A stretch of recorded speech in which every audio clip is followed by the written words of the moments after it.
বিয়েতে মেয়ের বাড়িতে কিরকম অনুষ্ঠান করা যায় শরীয়ত সম্মত? মেয়ের বাড়িতে কিরকম অনুষ্ঠান করা যায়? মেয়ের বাড়িতে আবার কিসের অনুষ্ঠান? বিয়ে হবে, বিয়ের পরে একটা খাবারের অনুষ্ঠান সুন্নাত এবং শরিয়া সিদ্ধ, সেটার নাম ওয়ালিমা, এবং সেটা করবে ছেলে পাত্রপক্ষ। তারা একজনের আস্ত একটা মেয়ে জন্মের পর থেকে শত শত দিন হাজারো দিন পরিশ্রম করে বড় করে এই মেয়েকে পরিণত করে দিয়েছেন, শিক্ষিত করে দিয়েছেন। এরপরে আস্ত একটা মেয়ে ঘরে তুলে নিয়ে আসছে আরেকজনের। এই খুশিতে নতুন বউ ঘরে আসছে, সেই খুশিতে সবাইকে খাওয়াবে, এটার নাম হলো ওয়ালিমা। আর মেয়ের বাড়িতে বর পক্ষের লোকজন দলে দলে যে দর কষাকষি করে, না আমাদের 500 লোক হবে, না তাহলে ভাই সাহেব 400 করেন, না হলে থাক আমরা মাঝামাঝি থাকি 450 করি, এই যে দর কষাকষি করে মেয়ের বাড়িতে দলে দলে যে খাওয়া হয়, যেটার নাম আমাদের সমাজে বর যাত্রী দেওয়া হয়েছে, সেটাকে আমি বলি বরযাত্রী।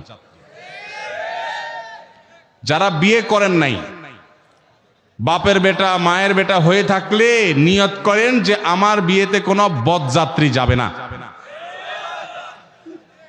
যেই বাপ মেয়েকে জন্ম দেওয়ার পর তাকে বড় করে তুলেছেন তিলে তিলে, আপনার তো বিয়ের পর শ্বশুর মশাইয়ের সামনে বসে দোজানো হয়ে বলা দরকার যে শ্বশুর বাবাজি, আপনার মেয়ে জন্ম থেকে বড় হওয়া বিয়ে দেওয়া পর্যন্ত এর পিছনে কত লক্ষ টাকা খরচ হয়েছে, আনুমানিক একটা ফিগার বলেন।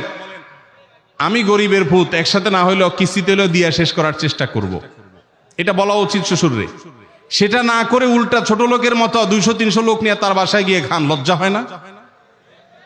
বেচারা মেয়ে জন্ম দিয়ে কি ভুল করেছে? একজন মেয়ে বয়সে বিবাহের উপযুক্ত করা পর্যন্ত পড়ালেখা, খাওয়া দাওয়া, ঔষধ, চিকিৎসা, আদর, স্নেহ কত কিছু দিয়ে গড়ে তুলেছে।